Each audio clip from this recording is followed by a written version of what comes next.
Você já ouviu falar em chuvas de elétron? Você sabe o que é cátodo, anodo? E como é formado o tal do raio-x ionizante ou radiação ionizante? Se você não sabe de nada disso, eu peço que você fique comigo até o final desse vídeo. Fala pessoal, sejam bem-vindos ao grupo Radiologia de Sucesso, beleza pura com vocês? Esse que vos fala é Melk Pureza e hoje nós vamos para mais uma videoaula e hoje eu vou explicar para você como se forma o raio-x ou a radiação ionizante. Lembrando que se você está chegando pela primeira vez aqui nesse canal, eu peço que você se inscreva, curta, compartilhe. Não esqueça de comentar se você está gostando dessas videoaulas. Lembrando que na descrição do vídeo está o link do nosso site, onde tem vários cursos que você pode fazer. E também está o link do nosso mini curso de tomografia computadorizada. Então, sem mais enrolação, bora pro vídeo.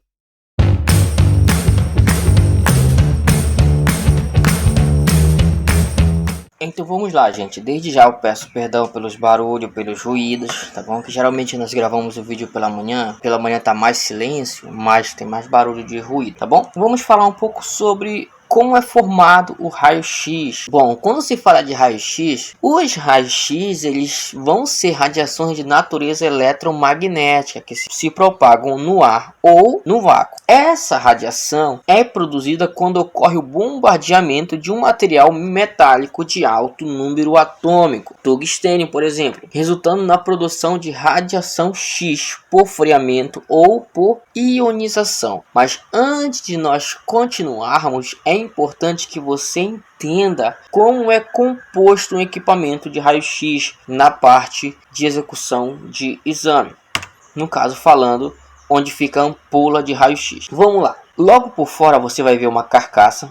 Essa carcaça aqui é para proteger o que vai vir logo após ela, que é um revestimento de chumbo. Porque tem esse revestimento de chumbo? Porque o chumbo ele freia a radiação ionizante. Logo após esse revestimento de chumbo, ele vai ter aqui, ó, um óleo. Esse óleo vai ser para não aquecer algo chamado de ampola de vidro. Daqui a pouco nós vamos falar um pouquinho mais sobre ela. Dentro da ampola, você vai ter aqui o anodo, tá? Que vai receber os raios dos feixes de elétrons. Vamos ter o cátodo, que vai disparar os raios, tá bom? E vamos ter a janela, que é por onde vai sair o raio. Certo até aí? Tá dando para entender? Ok. Aqui embaixo nós vamos ter a janela, que eu já falei, né? Aqui vão ser os feixes de raio, o filme e aqui uma mão do paciente fazendo uma incidência. Falando um pouquinho mais sobre a ampola. A ampola é aonde vai estar o que vai fazer toda a mágica acontecer, que vai fazer com que todo o mistério aconteça, que foi o que fez Röntgen lá entender que raio-x produzia imagem. Sim. Aqui você vai ter o anodo. Esse anodo ele pode ser tanto fixo como também pode ser giratório.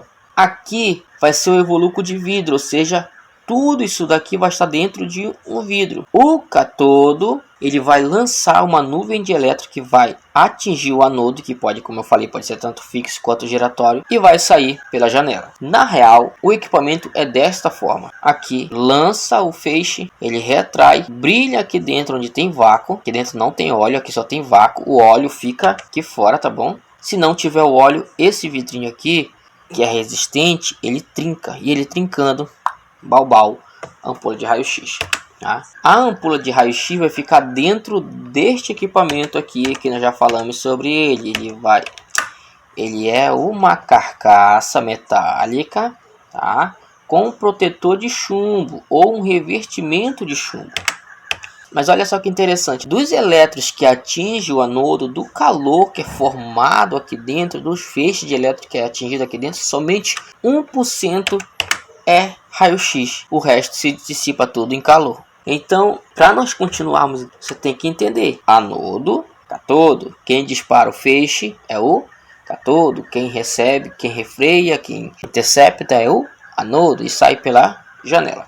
E esse anodo pode ser tanto fixo quanto giratório. Entendido até aí? Então vamos lá. Aí falando da propriedade dos raios-x, nós já entendemos como é o equipamento lá, né? A sua composição. Quando se fala de propriedade do raio-x, já entendendo como o equipamento é formado, os raios-x são produzidos quando os elétrons em alta velocidade proveniente do filamento aquecido choca-se com o alvo, ou seja, o anodo, produzindo radiação, certo? O feixe de raio-x pode ser considerado um chuveiro de fótons distribuídos de modo aleatório, ou seja, os raios-x possuem propriedades que se tornam extremamente úteis. Mas antes de falar da propriedade do raio-x, é importante dizer que tudo isso aqui, protege da famosa radiação secundária. Sim, toda essa carcaça metálica com esse revestimento de chumbo, eles vão produzir aqui uma proteção para diminuir algo chamado de radiação secundária, certo? Então vamos lá. Os raios-x eles vão ser úteis para ennegrecer filmes fotográficos, provocar luminescência em determinados sais metálicos. São radiações eletromagnéticas, portanto não são defletidos por campos elétricos ou magnéticos, pois não têm carga. Tornam-se mais penetrantes após passarem por materiais absorvedores. Produzem radiação secundária, ou seja, radiação espalhada, ou atravessam um corpo, ou seja, para formar o exame, né? Lembra da radiação espalhada que eu falei? Ele produz radiação espalhada sim, como nós falamos ainda há pouco. Só que o tubo de raio-x ele vai minimizar essa radiação espalhada. Ela vai acontecer? Vai, mas em menor escala. Propaga-se em linha reta e em todas as direções. Ou seja, raio-x não faz curva. E a primeira pergunta que a pessoa faz quando ela entra no curso técnico: e o raio-x vai sair por baixo da porta? Não sai por baixo da porta, porque raio-x não faz curva. Atravessa um corpo tanto melhor quanto maior for a tensão, ou seja, voltagem kV. No vácuo se propaga com a velocidade da luz. E tem outras questões também que nós não vamos entrar muito em detalhe. Mas vamos falar um pouco sobre os elementos do tubo do raio-x, como nós já falamos, para você ter uma noção.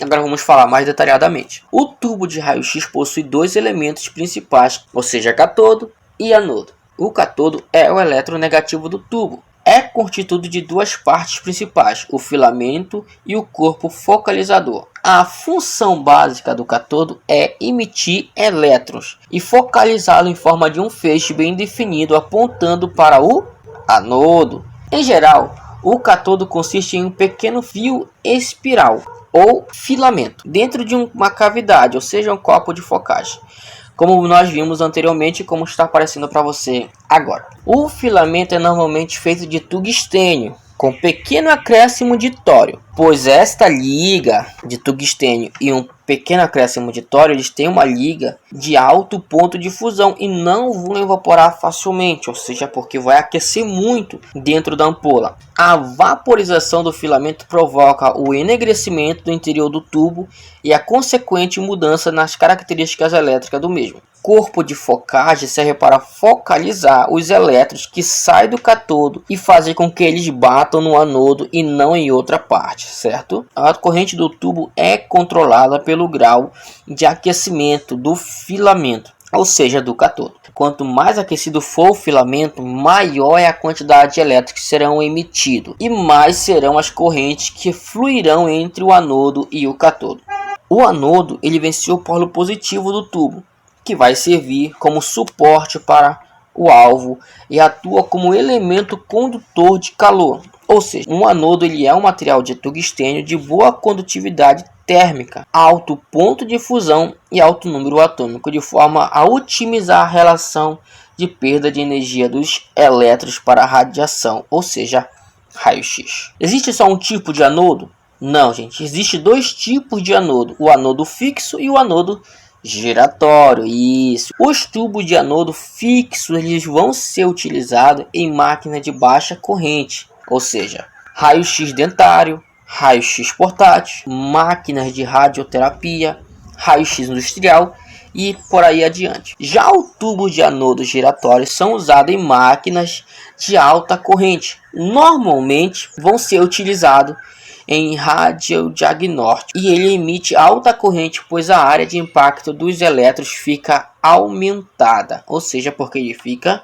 girando. Exatamente. O anodo e o cátodo ficam acondicionados no interior do invólucro de vidro fechado, sim, já falamos sobre isso, lembra da introdução. O cabeçote ele vai conter a ampola e demais acessórios, como nós já falamos desses acessórios, mas vamos repetir alguns deles. Ele vai ser revestido de chumbo maciço, de blindagem de radiação de fuga, ou seja, porque tem radiação secundária, não esquece.